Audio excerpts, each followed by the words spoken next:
Gravity Films. We got another interview. Let us know who we have here. I'm Dr. Danita Morales Ramos from Assert Yourself Mindset Coaching and Counseling. Okay. So usually I'm not in front of the camera, but I felt like, having a therapist here was an important topic for me so that's why I decided to come onto the camera. So to start off, let the people know exactly where you're from. So I was born and raised in Virginia, specifically in the 7 cities. Okay. What city though? I was born in Portsmouth, but I was basically raised in Hampton most of my life. What's funny? I could tell like you had a Portsmouth vibe to me. Okay. I could tell that you was from Portsmouth. Okay. Because my mom from Portsmouth. I was born in Portsmouth, grew up in Western Branch area, so that's real close to Portsmouth. But yeah, I could tell for some reason. Well, sometimes people from P-Town say that, but I literally, I don't even think we were there for a whole year. We grew up mostly on the peninsula. On the peninsula, wow. Yeah, my parents divorced when I was about 5 years old. And so we ended up moving to Newport News and then Hampton. But it was Portsmouth for a year and then Chesapeake for 4 years. So after that, I had the whole peninsula vibe. So I became an adult. Okay. So what was it like in your household where you said that your parents got divorced when you were 5. Like, what was it like growing up in your household? Wow. It's been a long time since somebody asked me that. It was about around 26 when I got asked that question, but I'll probably share that story with you later. My parents divorced around when I was 5 years old, and so I was raised by my mother, and later on my stepfather was there. My house was very strict, to be honest. My mother comes from a big family. It's 9 of them by my grandfather and my grandmother, and then it's 15 of them before that, and 15 and 24 before that. So I come from a tribe. Yeah, that's not a family. That's a whole tribe. That's not a family. That's a gosh. And we originated from the Pennsylvania area. So I give that background because my mother was the belt whooping, the slap you in the face if you out of line type of person. And to me, it wasn't abuse. It was normal things. And I still don't feel like my mother abused me. As a matter of fact, I think sometimes kids need that. They need that discipline. So especially coming from where we come from, where it's a lot of I don't know, for some reason, I feel like black kids just bad. Like, we just bad for some reason. You don't think so? We ain't bad. We're not even going to label black kids as bad. What we are is needing discipline. Need discipline, okay. Right? What we are is needing guidance. And love. Right now, I remember 6th grade, it was a 12-year-old girl that had a baby. Now, that's very common now. But that it was like big news. Like, what does a 12-year-old do with a baby? So imagine now, later, this is a regular thing. So you got young moms, they go to the clubs with their kids. That's crazy. Right? You so tripping. My daughter, she had to turn older for me and her went out. But so we black kids not bad. We're not even going to claim that. We're not even going to claim that? We're going to correct that. We're going to correct it. But as it stands, you don't think that could be the case? No. And let's go back to my upbringing. So I was labeled as this bad kid in school, this kid that talked too much, this kid that had all these different problems. But what people didn't understand is, one, my parents divorced. Divorce rates is high here. My mother was a single mother, always worked 3 jobs, She was a good mother, right? A year after her and my stepfather got married, he became disabled, so she was also a caretaker. I was what they call a latchkey kid at about 6 or 7. What does that mean, latchkey kid? It meant that I take the key and hit that latch every day and nobody's there but me. I'm the adult, right? Okay. And I was also responsible for my younger brother who's 4.5 years younger than me. So, and that responsibility included when my mother come in the house better be in order. I cook food, I clean. My house was immaculate. So imagine a 7, 8-year-old kid, 9-year-old kid that has that much freedom. I tend to be outside when I wasn't supposed to be outside. And if I got caught, I got my butt beat. I remember a couple of them times. I just told somebody that one time my mom told me not to leave the house or whatever. So of course I ain't listen. You know, I think I jumped out the window or some crazy stuff. So I jump out the window. I go down the street. It's like a main road in my neighborhood. I'm from Dunedin, if y'all don't know. It's a main road in my neighborhood called Dunedin Drive. My dad rides by. He sees me, stop the car, get out, take out his belt, and start whipping me on the side of the street. I'm like, dang, he really caught me. But so I just say that to say I totally understand. Yeah. Well, outside of our culture, that looks like abuse. Mm-hmm. That's why the first time my mother, the first house she rented after her and my father had divorced and she had remarried, I was outside after school because the kids like, you coming outside and play? I'm like, no, I can't come outside. They're like, come on, you come outside. So I'm outside. And my mother drive up. My heart dropped. I mean, I mean, like, I felt like death. I wanted to be dead, right? Mm-hmm. And I remember, I can still see it in my head. I'm like trying to skip like to the thing, and my mom come home and say, what you doing outside? Bam! Mm-hmm. And I remember the next day, right? The kid said, you know, we can give you the number to the people. I said, what people? It was like the child abuse people. I said, the child abuse people, what is that? And they was, you know, they was talking to me or whatever. So I remember a couple of days later, my mom said something to me. And I said, I'm going to call the people. My mom was, back then you only had one phone in your house. You didn't, I'm telling my age right now. You only had one phone in the house. Uh-huh. You didn't have no cell phones or nothing. Sure. Big phone that you could probably knock somebody out with. And it was in my mother's room on the chest. And so, and you could see from the kitchen when I told my mother that, my mother said, you can call them if you get there. Okay? And she said, 'cause that's going to be the last phone call you make. Uh-huh. And what was funny is I ain't never thought about no more people until years later in my 20s, I was actually working for those people. But in short, my life was, I had consistency. Like I knew where my mother was. I knew how to contact her. My stepfather was home a lot because, you know, he was disabled, but he was very supportive in the household. But it was very erratic because I was abused at the age of 12, sexually abused at the age of 12. So you said something that, you know, brought something to my attention. You said something like other people outside of the culture wouldn't look at it as abuse, right? Mm-hmm. And what I often think about is, and you can tell me if I'm wrong, you know, because you're the therapist and stuff. What I look at, like trauma, I look at trauma as something that, you know, affects us when, how can I say this? I think trauma is based off of the way we react to it, the way we interpret what happens to us. Because somebody may grow up in a family where their dad was an alcoholic, so they say, I'm never going to do alcohol. I'm never going to drink alcohol. But another person may say, you know what, my dad was an alcoholic, so I'm going to become an alcoholic. Do you share that? What you're essentially saying is that trauma is subjective. It's based on that person's perspective. And there is a lot of truth to that. Mm-hmm. Just like, you know, some people can experience vicarious trauma. That means they weren't the actual person that had the thing to happen to them, but they witnessed it in some way.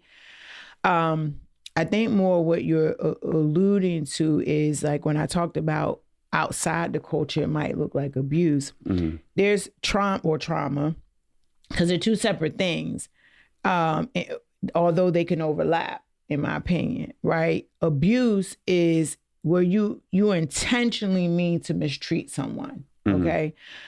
My mother slapping me, I don't feel like, although my friends wanted me to believe that, and to a degree, I probably believed that at that time. That she was trying to hurt you. That she was trying to hurt me. Yeah. But my mother was trying to help me because a 9-year-old kid shouldn't be outside. Most definitely. Especially with sex offenders running around, looking for little kids, you know what I mean? So that wasn't abuse at all. My mother's intent was never to I can't really speak to her intent, but I don't wasn't feel malicious. right. You don't think? It wasn't malicious because I saw what abuse looked like. It was abuse, things in my family. But now trauma, that's that subjective part, is it was traumatic to have my friends tease me because my mother was disciplining me. Right? Is it? I don't mean to interrupt you, but No, is it trauma because you don't know how to interpret that that teasing and stuff like that, so you take it in a certain way? Is that what causes the trauma? It's not cookie cutter. You're not cookie cutter? No, it's not cookie cutter. I mean, I had traumatic experience after traumatic experience. Me being outside when I was supposed to, in a neighborhood I didn't know anything about, and me not having any social skills led to me getting bullied a lot because, one, I had a lot of mouth. Like I said, you weren't going for nothing. Not just I wasn't going for nothing. Like I came from a family where we spoke our truth. Most definitely. So you out in the neighborhood and somebody say something to you, you say it back. Next thing you know, you got the whole neighborhood trying to jump you. And I'm like, let's go. If you can catch me, I'll fight one of you, but I ain't gonna fight all of you. But so it's not one thing, and it's also what we tell ourselves about that trauma, right? And I think that's my point. What we tell ourselves about what we witness, what we receive. You know what I mean? Because I think, like I said, like some person may have their dad be an alcoholic. And they may say, "I'm never going to drink alcohol." You know what I'm saying? Because it's a bad thing, and another person may fall into that because of the things that they tell themselves. That they don't have that safety net, that mental safety net that they go to when something traumatic happens. They don't know how to receive that. So the Black experience, or African American, or people of color, whatever we calling ourselves now, I kind of get frustrated because the names keep evolving, and I'm like, who gives us these names?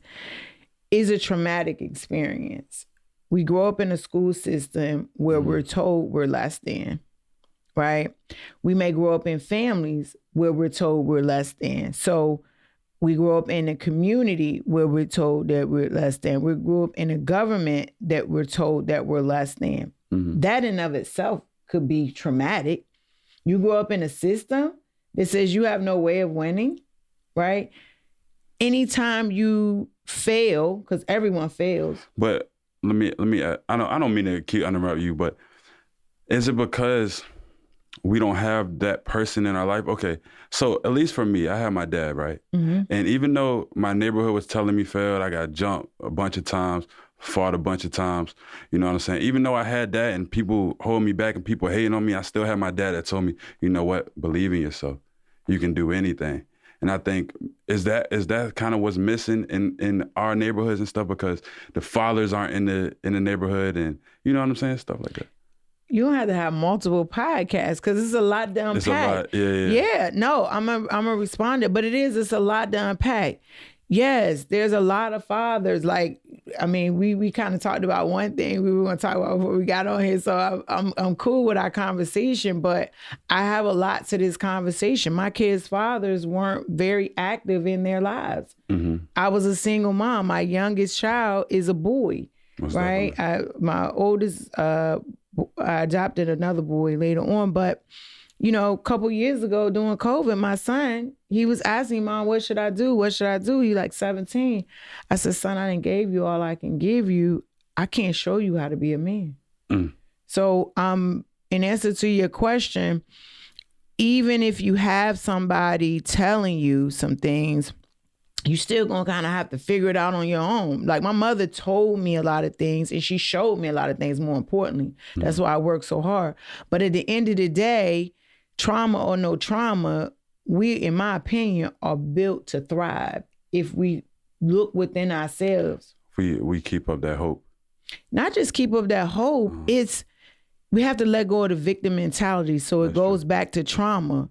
That system that I was telling you about that we're in, their system is external and internal. We traumatize ourselves within our own community. Go back to where the father's at. Most definitely. I mean, that's a question I have. Like, where the fathers at, and why do they often get a pass? And then, not just being fathers, but a whole nother conversation is how they show up for women. But I think the deeper question here is about mental health and trauma. Most definitely. Within our culture. And if we can't even meet Maslow's hierarchy needs, if we can't even meet our basic needs, then it becomes even more difficult to be able to address the concept of mental health. Most definitely. That often gets ignored within our culture. Yeah, I agree. Like, I feel like, and when people come on to my interviews, it's a lot of I get a lot of street guys that come on and they tell me their stories, and other people that's not a part of the culture that I deal with, they'll ask me like, what's like Black people, like, it feel like they just killing each other, they just, tearing each other down. I say, look, we are traumatized. We have been through things in our childhood that make you angry, that make you aggressive, that make you sad, that fills you up with disdain for something that you want to take it out on other individuals. And I think that's where it starts. It starts from the root. It starts from, like, if we can't bring fathers, real fathers, back into the household, then we got to start with, getting people therapy, getting people to open up about, the things that they went through, and help them heal from those things. And that's the only way we'll be able to grow. I like what you said about the aggression, because we are mammals with language, okay? And so we have very much animalistic tendencies. So aggression is not problematic. What's problematic is us not knowing when aggression is appropriate. I can speak to you right now with my body language, and you interpret that to be fine. Like, we vibing right now with this conversation. I can be in a workplace and I'm being told I'm being threatening.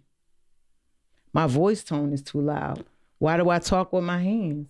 Right? That's so real. Especially as a man with a deep voice, sometimes I don't be liking to use my deep voice because people would take that as like, oh, why you being aggressive? I'm like, I'm really not trying to be aggressive. It's just how I was brought up, how I am. You know what I mean? So they mistake our passion for aggression. They mistake our assertiveness and our deterministic way that this is what we want or don't want as aggression. I mean, you're a man with a deep voice. Imagine being a female with a raspy voice and coming from a family where we talk with our hands. That's why often, I do like this.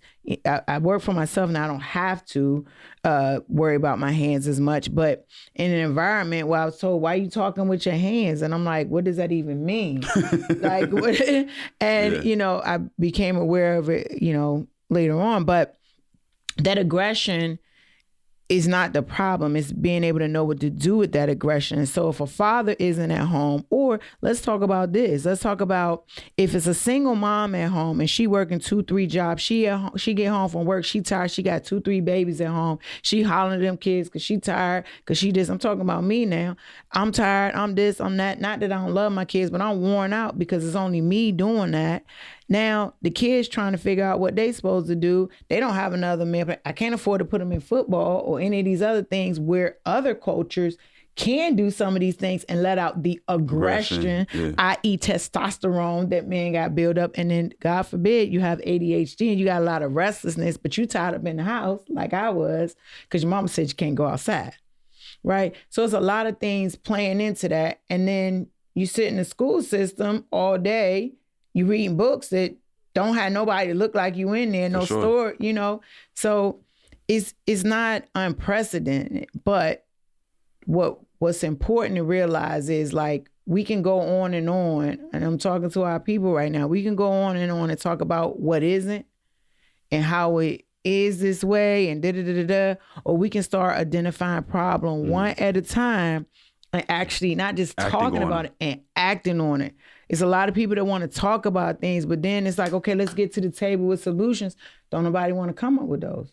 Because they just want to complain. They want to blame somebody else. They, they want to live in They want to live as a victim, because if they live as a victim, then they'll feel better about themselves. They'll feel better about their laziness, you know. So that's what I think. Yeah. So if you or I called another Black person lazy, you know what I mean? It might not be that bad off. But somebody outside the culture call us lazy, we ready to get up and fight, right? I tell people, listen to what people say, no matter who it is. Is there some truth in the statement? Are you in fact lazy? Because your dad is not there, that doesn't mean you get a pass on being lazy. Like, there's many community centers and things within, at least in metropolitan areas, that people can get involved in. There's always somebody. One thing about the Black culture, we are tribal in nature. You know how many kinships people have, how many cousins and pookies in them.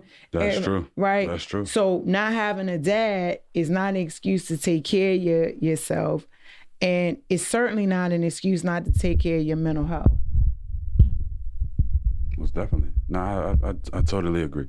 So why did you get into, you know, mental health and being a therapist? Was it because of what you shared about what happened when you were 12? Was that a determining factor on why you wanted to get into mental health? Actually, no. And I often get asked that. Actually, therapists and my degrees and all that is what government said I needed in order to do what it is that I do. But this is who I am. I remember in 6th grade, my mom said to me, or middle school, she said to me one day, after I got off the phone with somebody, she said, "Who do you think you are, Dear Abby?" I'm like, "Dear Abby? Who is Dear Abby?" And it was a columnist back when I was younger. I mean, she went worldwide, but it was just in our local papers at the time. I've just always had the gift of being able to listen to people's thoughts and emotions and help them get clarity. And then, so in middle school, it was like, what do I do with those skills? I want to become a psychologist. And, but I think if I look at it from a spiritual aspect, that this was always even my trauma. Path. It was always going to be my path. And not, if I didn't have the stories, the trauma or whatever, I really wouldn't be as successful as I am in helping people overcome trauma, because I couldn't relate. But I can. I can relate not only in the story, but I can relate in saying, no, you don't have an excuse to stay stuck because you was abused at 12. You don't. Not unless you want to stay stuck at 12. Most definitely. So let me ask you, I'm going to fix your mic a little bit too.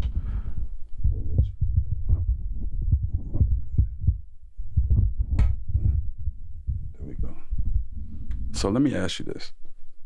Do you think you had to go to school to be a therapist? Because you said that was always who you were.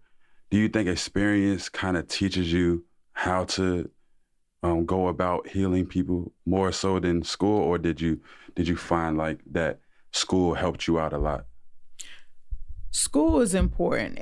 School, let's talk about education. Education is important. Now, given what I know now, that I could find all the education without going to a school, it would be more along the lines of what you're saying. But you do need training to do what I do. One of the main keys in training is to be able to separate my own stuff from my client stuff, because you can be talking to someone and your stuff comes up. Right? You have to be able to contain that or at least be aware, right? So that you're not projecting that onto your client, or if there is a projection on either way, to be able to recognize that. You also need to be able to have some, think of a mechanic. I'm a visual person. You're like, you know how to fix cars? Yeah, you got people that know how to fix cars, but it's very few people that are like a master mechanic. Like they pretty much had to been working with that thing from a small age, right? But then there's people that become a master mechanic through training. So I had a little bit of both. It's like my life experience and then my intrinsic values and gifts allowed me to be able to listen and have compassion and empathy and be willing to challenge people. You can't get that in school, right? But what I got in school was to learn how to use a wrench, right? Or how to change the oil, those little things, if that makes sense. Most definitely. So, do you deal with like OCD patients and stuff like that also? I did. I've been doing this almost 20 years. Yeah. Everything under the sun, almost. Everything under the sun.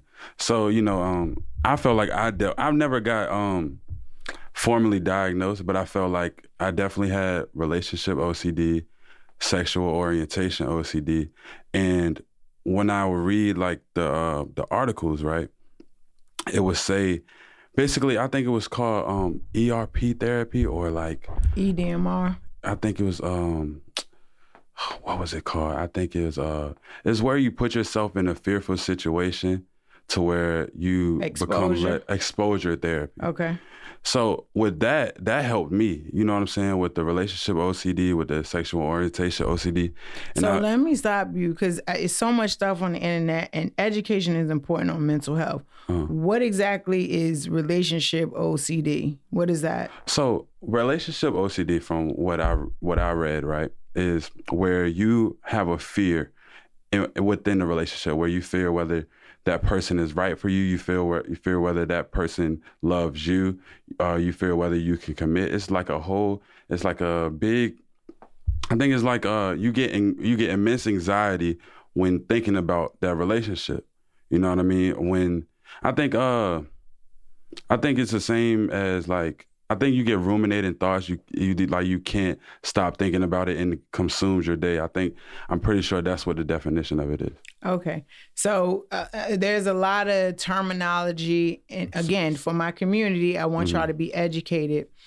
Google is nice. It has a wealth of information, but you can have random Joe Blows put things up there. So relationship OCD is not a formal diagnosis, at least by the American Psychiatric Association in the Diagnostic and Statistical Manual, which is the DSM-5-TR. That's not in there. However, let's say, for example, me, I'm a clinical psychologist, and I've observed a pattern of behavior in patients or population. I may develop some type of model or concept or construct and begin to talk about it. I had to do that to get my PhD. So I'm not saying you didn't have your experience. Here's why I like to debunk some of these labels is because our society is bent on making everything pathological, right? What does that mean exactly? Making everything that you're sick and diseased. Okay, yes. Okay. Now, imagine if my society or my community is propaganda in such a way that, in other words, it's marketed, okay, exactly, in such a way that if I come up with a challenge, I must have a disease because I have a challenge. Exactly. No. Hey, we talked about fathers not being in the home, or, for example, I know you said your dad gave you up, but let's just say, I don't know what a healthy relationship looks like. Is that relationship OCD because I fell for a girl and maybe she broke my heart? And now every time I'm with a girl, I'm experiencing some anxiety? Or is that a normal experience, right? So I try to normalize behavior first. Although I am under the construct of, as far as my licenses and stuff under the APA, I still care about my patients. I still care about my audience. And if I can help you understand your experience, if it is clinical, I'm going to tell you. But if your experience is more normal than you think, that's what people say is normal, then I'm going to try to make it be normalized. So tell me more about this OCD relationship thing. So I had a girl, right? And I would say I've been in love twice. So up until I met her, I was only in love once. And the first time I was in love, it was like everything you see on the movies. We would finish each other's sentences, you know what I'm saying? Everything like that, right? Now, there's another girl that I met, and I had those same feelings. But me and her, like the first girl, me and her had everything in common. Favorite rapper was Tupac, favorite this was that, favorite everything. It felt like we were missing at birth, like we were separated at birth. But the other girl, it had the same feeling, but just different dynamics. So what I was afraid of that because I didn't know, like, I was like, dang, is this love if we not exactly the same? Is it love if she don't do what the other girl did? I'm still feeling the feelings. So from there, my mind just kept racing. And then that's all you think about all day. And then it creates this anxiety. So at least that's what it was for me. Okay. If it was to be categorized under, did you have any anxieties about anything else? Did you have anxiety about work? Did you have No, like I said, I had it was sexual orientation at OCD that I looked up. You know what I'm saying? I had that when I was probably like middle school to like early high school. Here's the other challenge with these disorders, you know, and I'm not going to like assess you. You can do whatever. You know what I'm saying? But it is uncommon for African Americans, Black, or people of color to undergo research studies. That's first and foremost. So you think all the way back to this Tuskegee experiment, right? After that, it was many other experiences. But think about that. Black people weren't ready to sign up for you to do no test on me. So the question becomes then, where did we discover, in what population did we discover relationship OCD and sexual orientation OCD? Was that for our people and our people? And what does that mean exactly? Because our culture is heterogeneous. That means we are cultures within a culture. Most definitely. Right? So most of the disorders in what I call our Bible are disorders that research studies on people of other persuasions.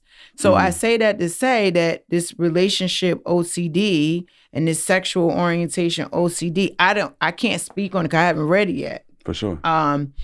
Whoever came up with this construct, the first thing I'm gonna do as a person, this is where school helped me to know is to go research what population did you develop or populations did you develop this out of? How often does it occur in African Americans or people of color? Most definitely. How does it present itself? Because if you came to me and let's just say it was a such thing that exists and I just diagnose you with that and you come to me week after week after week and you're not feeling better, then what could possibly be the problem? Possibly because I'm not treating what's actually going on. It's like going to your primary care doctor and he hurry up and give you pills. Say, doc, I'm taking the pills. I ain't feeling better. Yeah, right? Sure. So now, just out of curiosity, did you overcome that?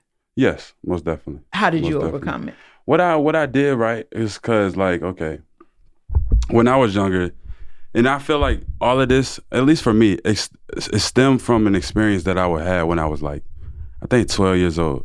It was me and my brother, and we were going to fight somebody, or he was going to fight somebody. I was like, look, you gonna go to fight him because you was talking shit, so you go fight him. So he ended up fighting him, and he ended up losing and getting his head stomped in, right? I was like 12, right? So I'm walking over to the guy. I'm like, yo, what the fuck? Like, come fight me, blah, blah, blah, blah. So when I get home, I'm dragging my brother because he's crying and he's bleeding from his face. We are like 11, 12. So when I get home, my dad like, why the fuck you let that happen to your brother? He's punching me in my chest, calling you punk ass nigga and stuff like that.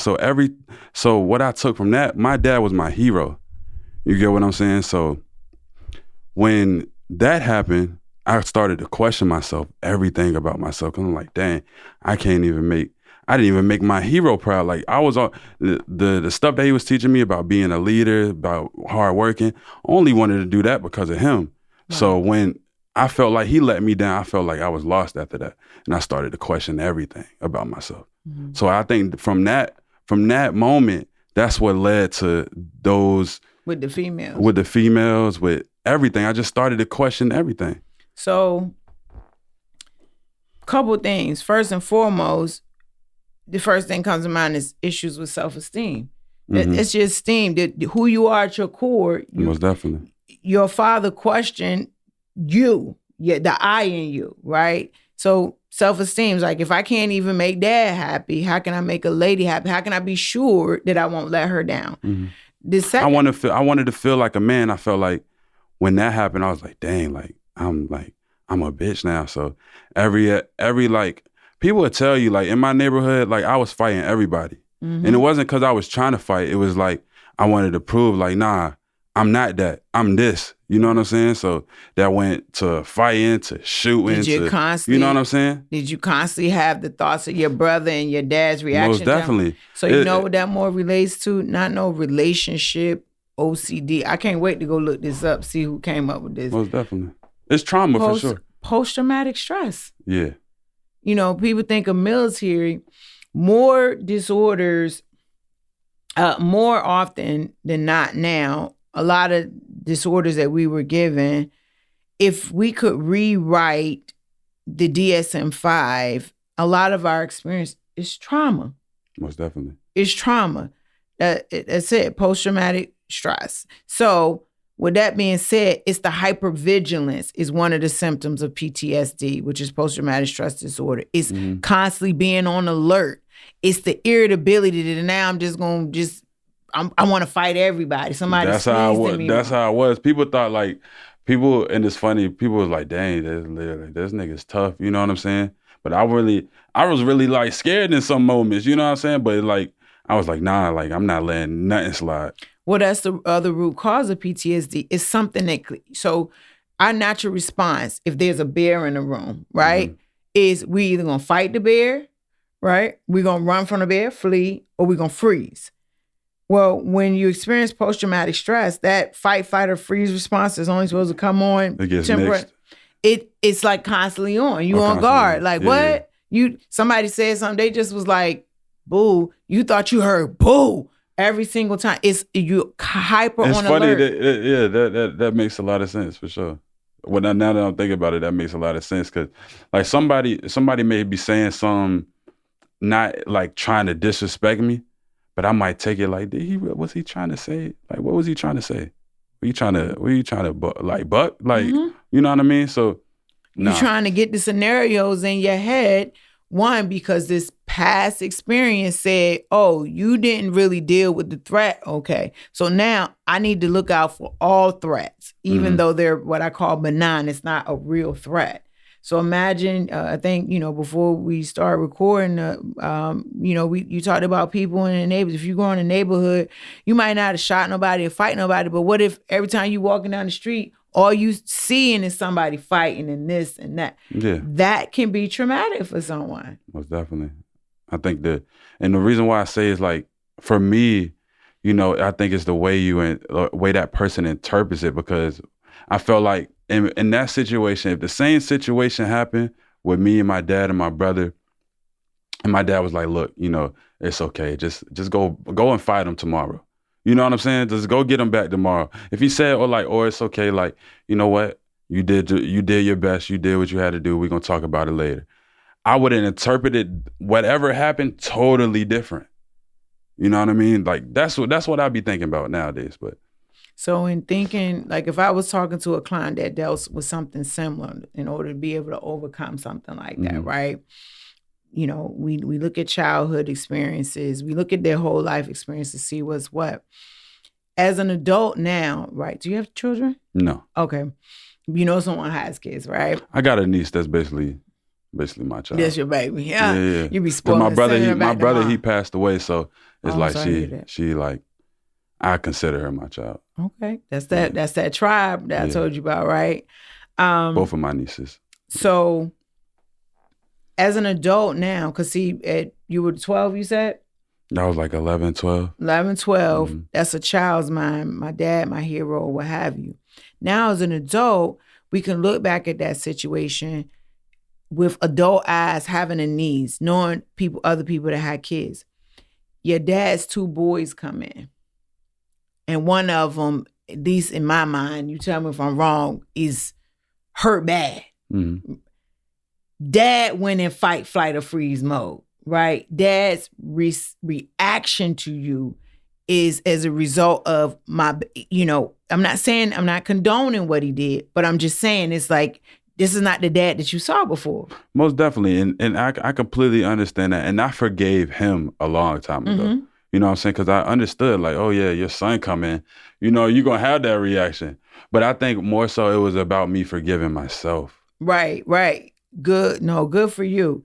I want other people to kind of just understand that, like, you aren't the things that you experience. You know, I heard you say, like, you know, I also, you know, and then I was just fighting everybody and I was doing this and this and that. But that's not who you are now, right? But it brought you to this point. You telling me am I wrong? You a gangbanger? You got me on your show? No. No, I'm just kidding. No. But I know you're not. You're not. I have good intuition. But that's not who you are now, right? I think the key point of what you just said is us learning to forgive ourselves, right? We all trying to figure this out. My kids, one time my son said to me, he said, I thought you was disappointed in me. And I've heard people say that before. When I heard him say it stung in my ear. I said, disappointed in you? In you? I said, son, I can never be disappointed in you. I was like, could you imagine a mom having a baby and she look at the child at any time, whether it's small or big, and say that she's disappointed in something that's a part of her? I said, I can be disappointed in a behavior or an action that you have, but I can never be disappointed in you. And so he interpreted it as you being disappointed in him and not what he did. As his person. Yeah. Right? Yeah. And so I'm saying that story because you said I had to forgive myself, right? When we get feedback, at least culturally, because think about it, if the stories that they tell us is true, we was in slavery and all this other stuff, all we ever got was we ain't good enough, we ain't bad, and you always doing something wrong. It wasn't forgiving at all. If we still embody that culturally, then here you are growing up as an adult, not forgiving yourself for whatever it was about your brother. So after I gave my son that information, I also told him, I said, son, y'all weren't born in no cake box. Ain't nobody tell me how many eggs, how much flour and oil or whatever to put and make y'all the way, help y'all come up. I had to figure this out on my own. And I made some mistakes as well. If we look at life as like this evolving process, this garden that we constantly pruning ourselves, that's the whole mental health game right there. Most definitely. That's the whole mental health game. And you know, what I looked at it like is like, I compare, and I may be wrong, but I compare mental health to like working out. You know what I mean? And like at first, or I could compare it to like talking to girls. At first I was scared to talk to girls, right? But I said, you know what? Let me talk to one girl. Let me go up and talk to one girl. I'm like, okay, I got that out of my system. She may not give me her number, right, but you know, I got in my system. I feel proud of myself. Then the next day I said, okay, let me talk to 2 girls today. You know what I'm saying? And then over time you lose that anxiety of doing that action. And I think, I mean, you can correct me if I'm wrong. I think with any mental health, you have to take steps to go towards your fear in order for it to not be fear anymore. You're absolutely right. And the reason why is because it's experience. So if you don't have the experience, you never talk to a girl, you know what you're doing? So depression is rumination or these repetitive thoughts about the past. That's depression. Anxiety is repetitive thoughts about an imaginary future. I call it a scary movie. So if you never talk to a girl, you're like, she gonna say no, she ain't gonna like me, she gonna think it's just, I'm a sneeze, I'm a this, I'm a that, and you just making up this stuff. And that's scary. You like, I ain't talking to that girl, right? And a lot of men do that though. Right. But I think a lot of girls don't know that, but a lot of men are very scared. Well, that's a whole nother show. Yeah, that's a whole nother show. For sure. Guys ain't even vulnerable enough, so girls be thinking the guy come like, yo, sure, they don't know it took him 3 hours to come up with that line, right? It took him 3 hours, three beating himself up. Oh man, she walking over there. Let me move close to her. You know what I'm saying? 3 hours of that for sure. Yeah. But that mental game you had where you said, I'm gonna talk to one girl. And I learned that from somebody I was watching on YouTube. He was like, this is some practical advice. You do a little bit, you know what I'm saying? And then over time, you become something. Like working out. Maybe the first day you work out, you just pick up the weights. You know what I'm saying? You may run a lap or 2, but you get into the motion.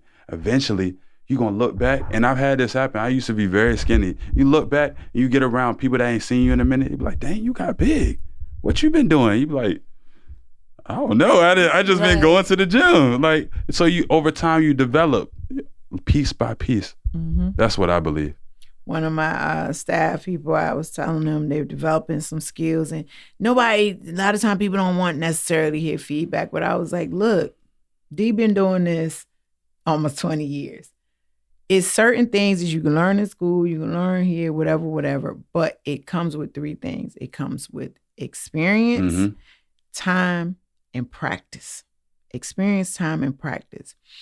And me being able to get this mental health game, not just, and I didn't share this, but not just because of me being a clinical psychologist, I believe that I struggled with depression most of my life, from mm-hmm. at least middle school, if not when my parents divorced.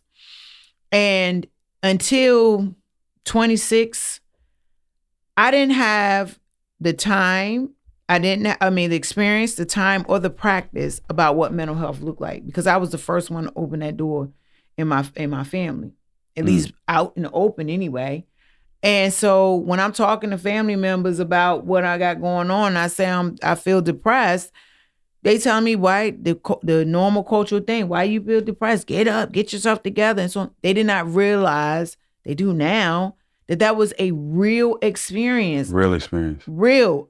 I didn't feel like getting out of bed. I didn't feel like washing my butt. I did, but I didn't feel like eating. I felt irritable. I thought crappy things about myself. I couldn't sleep. I couldn't concentrate. And you know what that got diagnosed as? ADHD. Learning disability in middle mm-hmm. school. Oh, they misdiagnosed you. Yeah. Wow. So that's why earlier you were saying some things may be misdiagnosed. You may go to the doctor and they may give you pills, but it may be not what you necessarily need. Yes. Most African Americans, it's still far gone, but there is more talk about having more culturally minded care.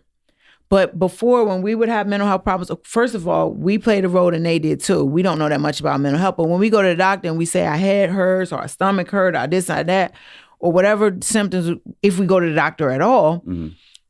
they listen to our symptoms and it's not whatever they categorize it as. So we start looking delusional to them, right?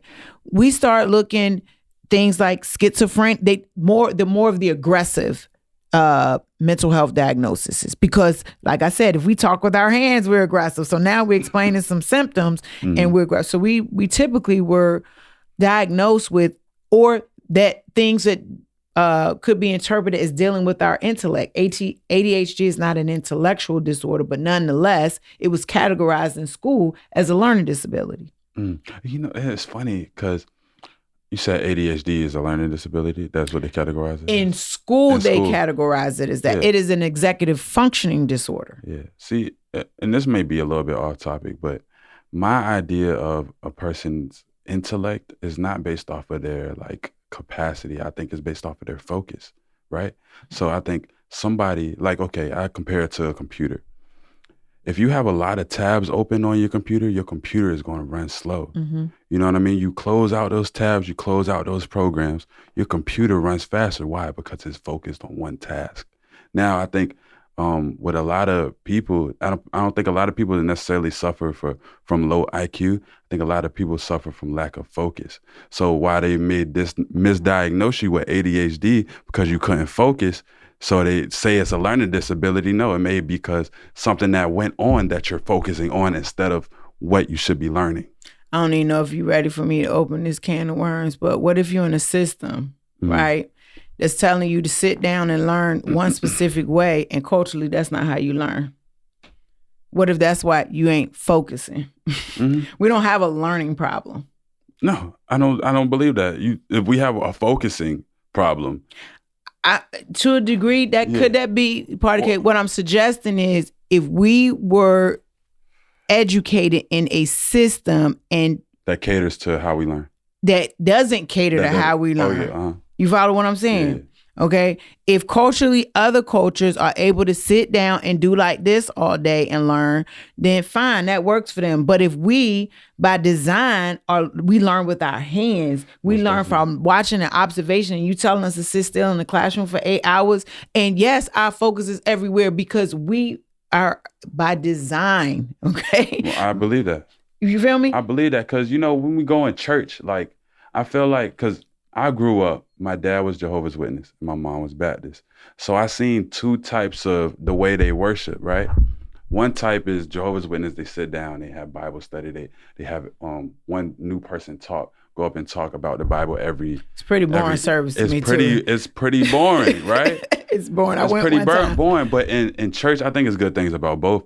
But in church, it's the energy. Right. You feel the energy, and now you feel like that's the way you learn about God in church. You hear the music, you hear the people might go up and praise dance, might get crazy or something, and you feel that energy. That I feel like that could be like, that's one example of that's how we learn. We learn from that energy. Well, if we're from Africa and we see all these videos, Africans, they doing lots of dancing and movements, and we've been, if it's the stories are true, right? And we've been pulled out of that environment to here, and we're culturally that way or culturally tribal. But now you want me to sit in a classroom like this, and then conveniently you develop a disorder because you're telling me to do something against what I do naturally. Right? So once we come out of that system, one or two things happen. We either stay institutionalized, you follow me? Because like you still not following the rules. That's why you got brothers in jail, right? Definitely. Or you do like I did all school year. That's why I stayed in trouble. All throughout life, I question everything. 9th grade teacher says to me, Danita, why you talking again? You need to pay attention in class. Why history class? Why I need to pay attention to this book? You mean to tell me you want me to read a book and it's only 2 black people in here? You think I believe that the only out of all this stuff only that's what I said. Harriet Tubman and Martin Luther King, the only 2 black people. We got all these black people in the room. I don't know what I need to pay attention to. Miss Arrington, go to the office. Okay. Perfect. I wanted to be out of class. But I will say there did come a small time, some handful of years where I stopped asking questions because I was a black sheep in these environments. That black sheep meant that I was just a big troublemaker, and I was a big troublemaker because I had sense enough to know when I'm being lied to.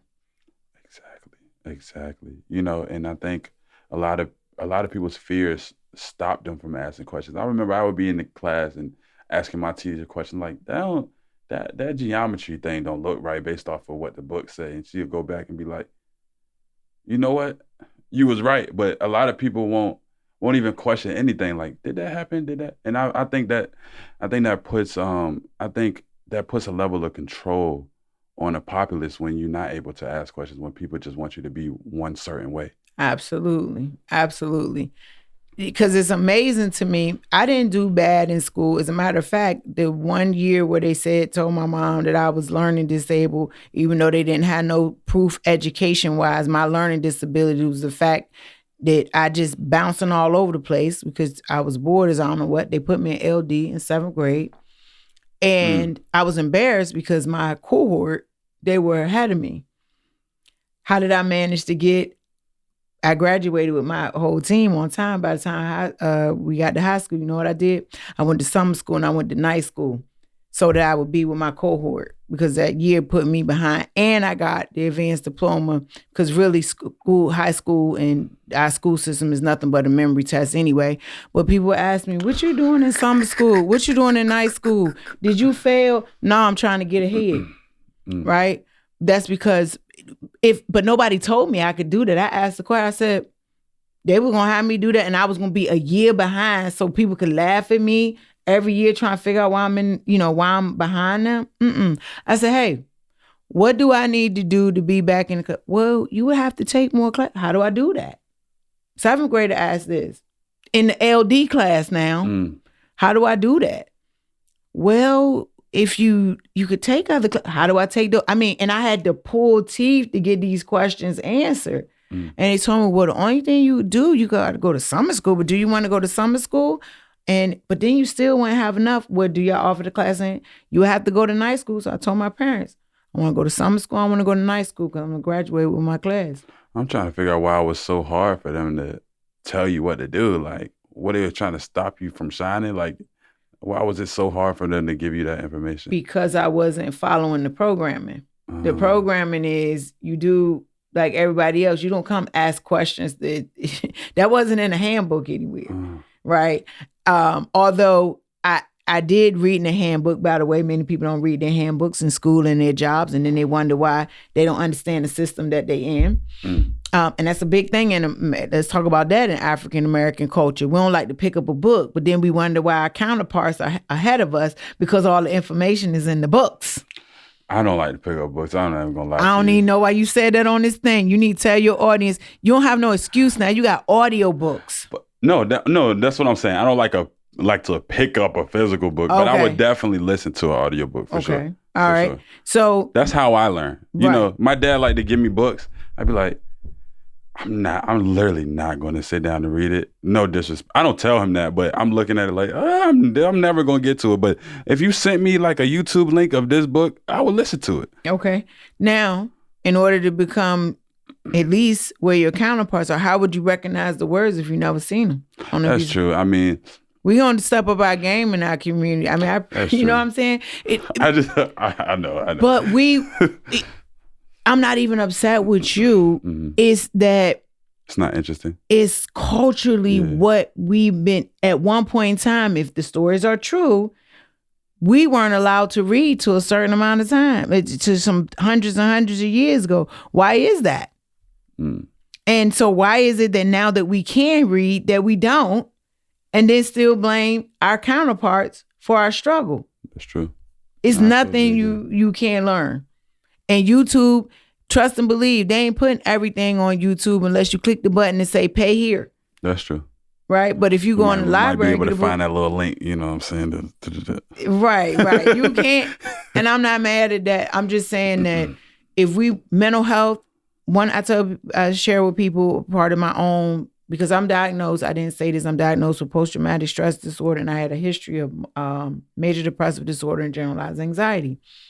As a matter of fact, I just did a post. I'm going to go ahead and, what they call it, when you drop your thing, I can't think of the little, it's a little slang thing. I'm giving my age. But anyway, you can follow me on Instagram at follow Dr. D, right? 3 E's on the end. But I said to people that if you have you have this book, you have books, you have different tools to be able to deal with mental health. At one time, I was taking tons of medication. I controlled my things with diet and behavioral things, and I'm not opposed to a medication. If I got really, really, really, really low, in order to function, I would take it, right? Sure. So I'm not opposed to medication. What I am opposed to is not having a holistic look at treatment. But a book is also my friend. I say books are my friends because I can choose a book. You can't necessarily choose people outside, right? Because you don't even know what's what. I can go on a book, though, and get information on how to improve my mood. I can get a book on how to build my family relationships. I can get a book on cooking. I can get a book on business. And all these things empower you, right, in different avenues. And it also distracts you from thoughts that come from things like PTSD and depression. Most definitely. Right? So it's not just about, I don't like to read. My son, he told me, he's like, Mom, I don't like to read. I don't like to read. I don't like to read. And now this brother's telling me, Mom, you got to read this book. He's like, I'm kind of getting into this book thing. And I'm like, it's kind of cool, huh? Most definitely. You know what I mean? So I think in the community, in our community, I think if we look at mental health is not just like about the mind and then our overall experience. It's like our perspective on life in general that can help us improve our mental health. Like if you're the type of person that you gonna say, nothing ever goes right in my life or something always happening. Is that really a mental health problem or is that a mindset problem? That's why my business is called Assert Yourself Mindset Coaching and Counseling. If you had a mindset that I am where I am because my daddy or my mommy did this thing, you don't always stay there. Right? Is it really, which came first, the chicken or the egg, right? Or does it even matter? Could I change it? And my mental health really sucks. But if I turn this mind out a different way by feeding myself good things in my body, first and foremost, nutrition. People don't understand the gut and mind connection. 98% of the serotonin is in your gut. Not only in your that, GI tract. do you know most people are constipated? Mm-hmm. So if I'm constipated and my guts, my intestines aren't working right, and that's a mind-body connection. Second brain. Right? Is it possible that there's some lack of communication there?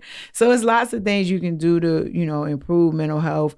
I think it just really starts with educating yourself, asking deeper questions, not trying to make everything a disease.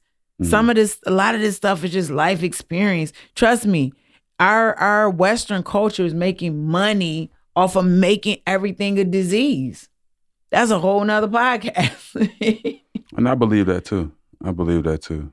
Or just putting more diseases onto like what could go back to one root cause. Right. Most definitely. So I have a clip. It's from a guy named Andrew Tate, and he talks about depression. So I want to get your take on it and see if you agree with him or if you disagree with him or, whatever you got to say. Well, let me explain why. If someone comes to me and says, I'm clinically depressed or I feel very, very sad, I would say the first thing you need to do is stop accepting the identity of a clinically depressed person. Stop accepting you have no control over this. And what you need to do is stop identifying that way, and let's work together to try and fight against it. There isn't an eminent doctor in the world who would tell you there is no such thing as clinical depression. Who would not tell you that some people is simply beyond their control. I think Johan Hari wrote a book saying exactly that. Well, let me explain why. So that's one clip. So let me address that. Okay. Maybe I didn't hear the whole clip. I didn't hear him say that depression didn't exist, but the guy's response to him sounds like that's what he might have said before that. You and I both know that depression does exist. So sadness, whatever you want to call it. So that's my point on that. But what I did like was where the clip started, because I do share this with clients. He said, you need to stop identifying with clinical depression. And that is a true statement. We have stigmatizing language. People says, I am depressed. No, I'm not. I'm Dr. D, right? I'm Dr. D and I live with depression. You heard me say earlier that, if I didn't tell you, I live, or if I didn't say live, I said I have PTSD, major depressive disorder, and generalized anxiety. I didn't say I am. It's a difference. And you might think it's a little word. Like, what is she saying? The same thing? No. If you think of the Bible, right? I'm not a religious person, but it's a story. He says, I am that I am, right? I am. If you're walking in, who are you? I am Steve, right? You say that proud. You believe you are. Exactly. So if I say I am depression or I am depressed, and that's how you feel. People ask me, how are you doing today? Some people say, fine, fine, fine. I say, I'm well. Even if I'm not feeling 100%, I say I am well. You know why? Because I identify with wellness and my body changes. So I agree with the gentleman on him saying don't identify with that. You also hear people doing that in the medical field. They'll say, I am diabetic. Oh, I am asthmatic. Same concept. Let's see if I can find one more. Matrix slave mind programming because you were too busy being sad to resist. This is why they tell you that when you are depressed, it is a disease. It is not a disease. You're depressed because your reality is depressing. The truth is, if I lived the reality that most of these depressed people live, Matrix slave mind programming. That was a short one. Hold on one more second. Let's see this.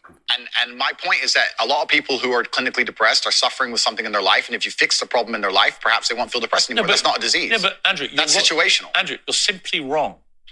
If that's what you believe, Piers. It's what I believe. I don't believe in things that take power away. There is not an eminent doctor in the world Piers that would agree with you. Piers, Do you think you know more than doctors? I can't become clinically depressed. Why do you know? Because I don't believe in it. I can't be haunted by a ghost if I don't believe in ghosts. Well, that's like saying I'm never going to die because I don't believe in it. It's ridiculous. And my point is that a lot. So what do you think about, that was kind of along the lines, he said, I can't become depressed because I don't believe in it. I'm not going to debate with the brother on reality, right?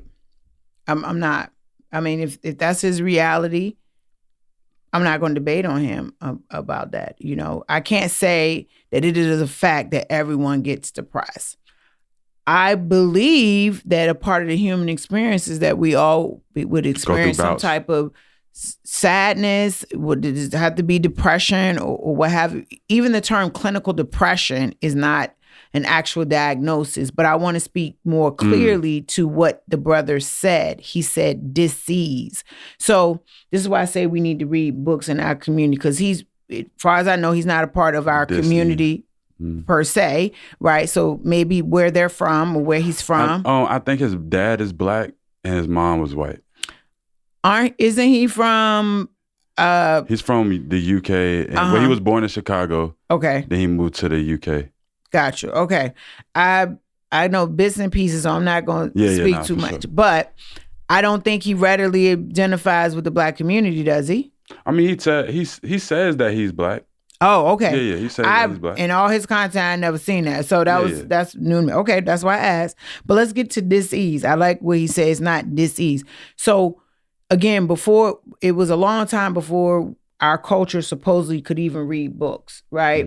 And so this language was taught to us.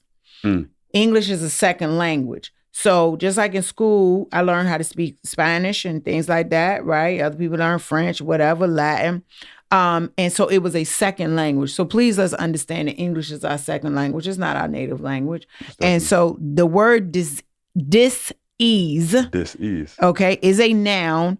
All right. And we're talking about the etymology of language.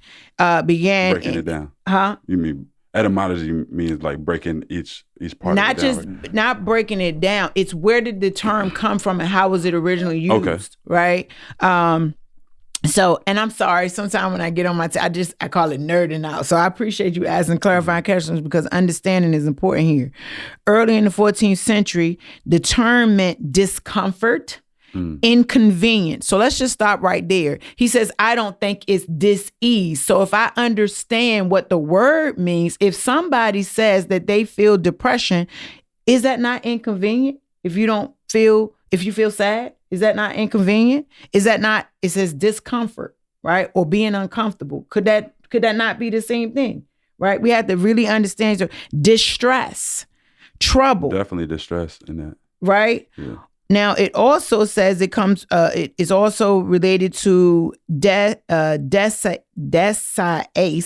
a French word, lack, want, discomfort, distress, trouble, misfortune, sickness, okay? And I can go on and on and on. My reason for giving that is dis-ease in and of itself is the part you're talking about, breaking down. Ease, die means two, right? If when you break down die, two different ways, two different paths, if you want to break it down in a literal sense.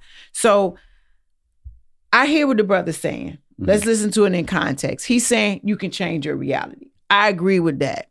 Do I believe that there's a dis-ease of depression? I'm going to say yes, because that's been a part of my experience. Most definitely. So I know I agree with what you're saying. I believe that it's a disease. I think from what he's trying to say is that he's trying to compare it to, like, okay, if you catch the flu, something like a germ. It's not like a germ that comes in us and that affects us. I would disagree, because I just told you that mental health in your gut. Okay, so we're gonna talk about our community. That's a big part of it. Gut health, most definitely. Right, digestion is a big part of. I did an event last summer where I educated people on why a lot of mental health problem, a lot of autoimmune diseases are in our culture is because of the improper, not just stress, our improper diet. Many people don't defecate as often as they need to defecate. When you defecate, digestion die again too, right? Is to break down your food to do two things. One, to give your nutrients, and the other part is to eliminate waste. And so if you're walking around with waste in your body and there's a brain-gut connection, is that possible? Is it reasonable without going to any school that you could have some mental health problems from that? Absolutely. Some dis-ease.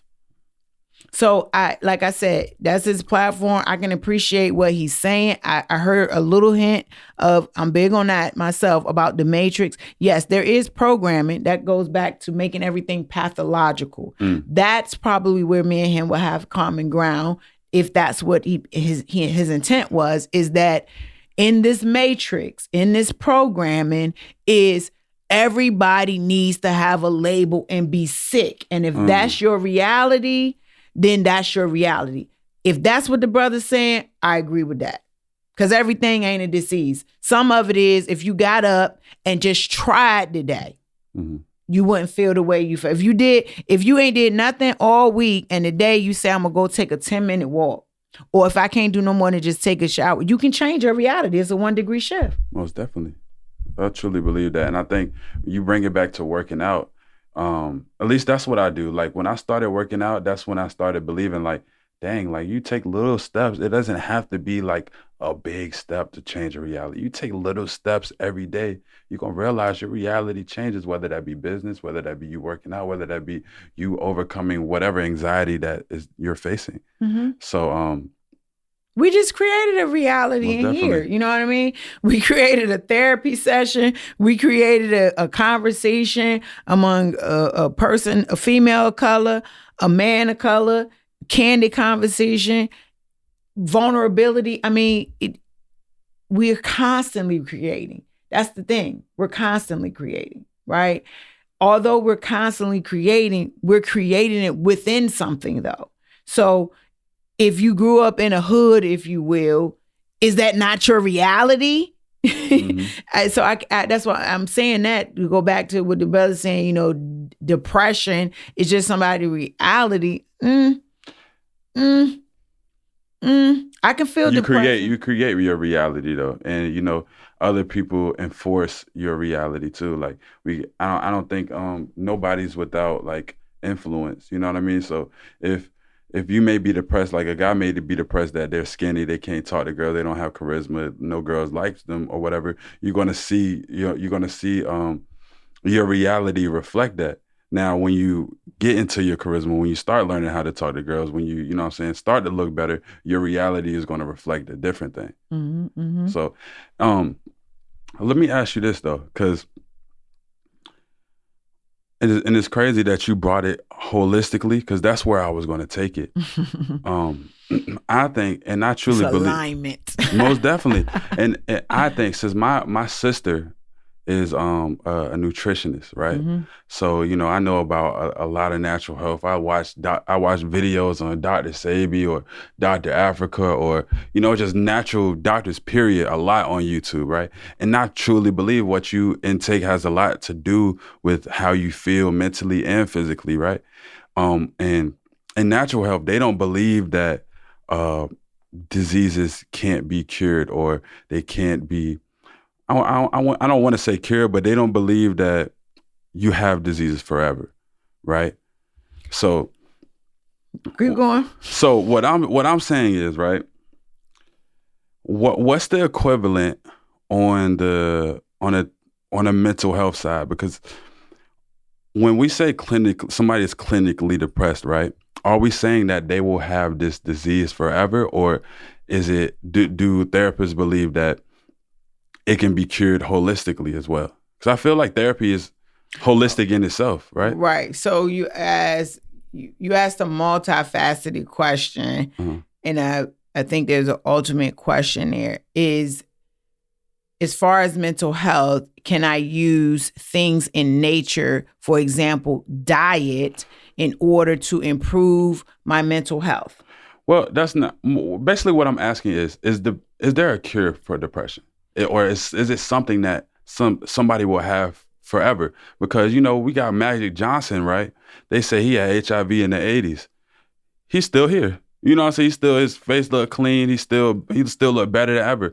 In my head, I'm thinking, well, he's not going, I don't see any dis-ease, distress on display. You know, I don't know how he feels, but he's still here. Right. So to me, it looked like he don't got it no more, or at least he's in a good place. You get what I'm saying? So I like what you just said. So my clients will ask me, and I'll say, it sounds like, because they say it's happening again. This is how they'll describe their mental health. It doesn't matter where they are on the spectrum, right? On the color spectrum or race spectrum.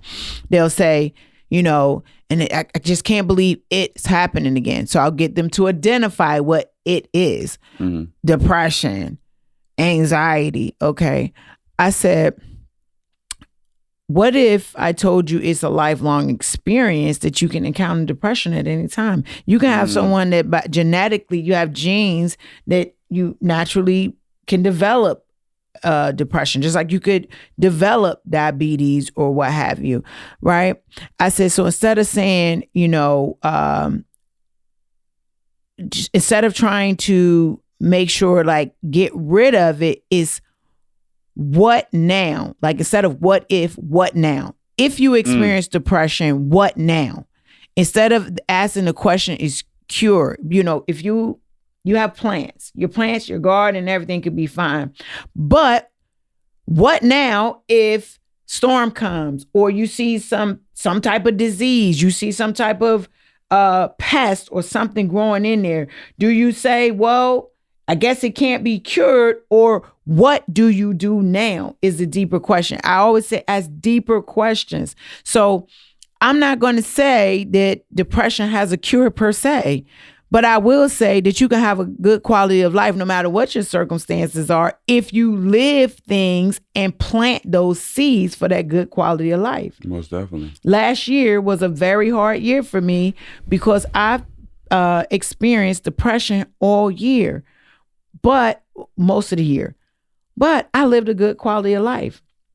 And I can tell you, there were other years, especially younger years before I really knew what was going on with me.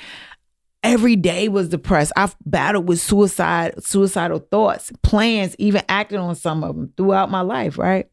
Last year, it wasn't like that. I would go back to the brother, how he said you created your own reality. I created a reality for myself. Even in living with depression, I am happy and content with my life.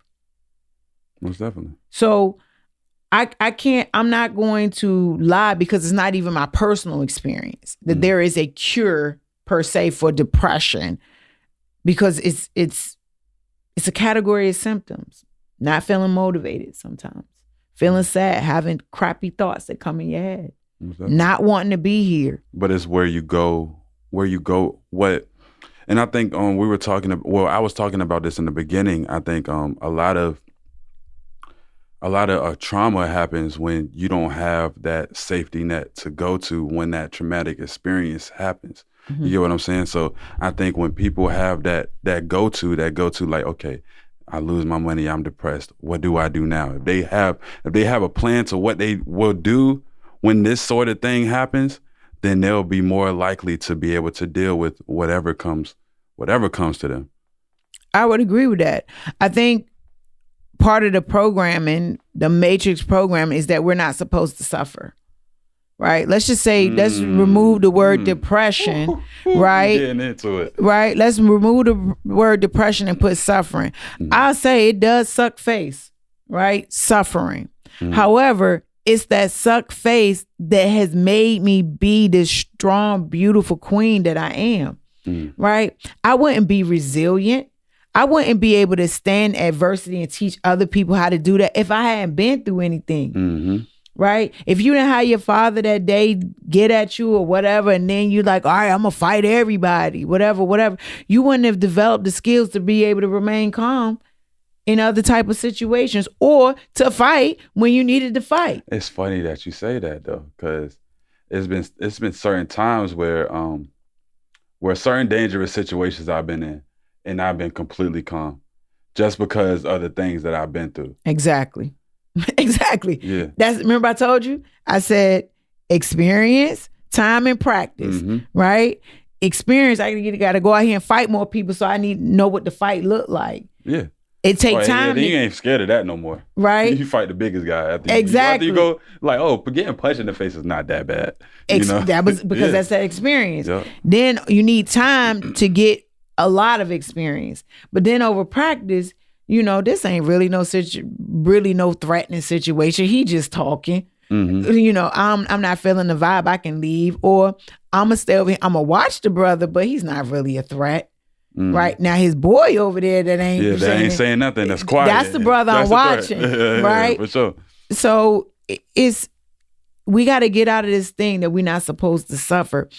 Analogy I read one time was about I like that you said nutrition. I study herbalism and things like that. And I was reading in this book. It was talking about the seed and the seed being in the ground in the dark. We're going to replace that word with depression, right? In the dark, in the depression. It's at the bottom, the soil and everything is over top of the rain. People walking and stomping over it. And you come week after week and you looking. You don't see nothing. You know what I'm saying? How many times you walked around, people don't see nothing. They talk bad about you. They this, they that, whatever. But then all of a sudden you start seeing a little sprout come out the ground. Right? Then all of a sudden people see you walking a little more proud. You got a little school. You got a little business. But they still ain't. After a while, that thing become a beautiful flower, a plant, or a tree, right? Mm-hmm. But it had to go in the ground, in the depression, in the dark, to come out to get the roots, that experience, that time, and that practice, right? And so now that plant ain't going nowhere because the roots is there. So I don't even know if it's an argument worth us having, is depression or real or not. If it's a real experience for you, so be it. If it's not a real experience for you, so be it. What is the real experience for you right now in your reality that's keeping you from being a person? I say it keeps you from living that best quality of life. Mm-hmm. That's what mental health is to me.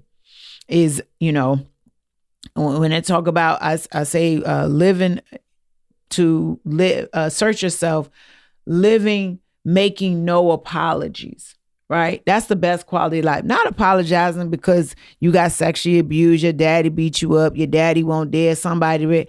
I'm not making excuses for that. No, if anything, it's sharpening. You're still alive. I seen some, I think it was Dr. Africa, and somebody asked him, like, is it ever too late to, cure or have a better way of life or get rid of whatever you got? He was like, as long as you're alive, it's a possibility. I love alignment. I'm reading a book called Never Finish right now by David Goggins. I'm actually listening to that. My dad gave me that book. You got to read it. It's fire. You got to read it. It's fire. Like, I'm reading it slow because it's a lot to digest. So I'm listening to that one, and then I'm reading physically the book, Tree of Knowledge. But in this book, he interviews his mom, and I just finished that part of the chapter. That's crazy. That's crazy because I was thinking about interviewing my dad. That's wild. His mom is, at the time of writing the book, I think she was 74, 75. And she talked about that it's just a couple of years before that she just started getting help for the different traumas and stuff that was in her life. And I was just like, wow, that's real. That's good stuff. This concept that we become an adult when we 18, no, that's just some legal stuff. Like, we are just like the things in nature. We're constantly growing and evolving. So no, it's not too late. It's not too late. Most definitely. So to end it off, I want to give the people that watch this some practical advice. Okay. If somebody felt like they was dealing with PTSD or had some traumatic experience that lead to depression, they can come to a therapist as well, but if they can't afford it or, don't know where to go, what are 3 things that it can do to start helping them lift out of that? Ooh, you probably not going to like my number 1. My number 1 is stop saying you can't afford to take care of your mental health. Ooh, okay. I hope that hurt. Most definitely. And because we'll buy money, we'll buy shoes, we'll go out to eat or whatever, but to take care of our mind, our spiritual thing, so you got money, you can find a way, right? That's number 1. Number 2 is to acknowledge what your experience is. Introspect.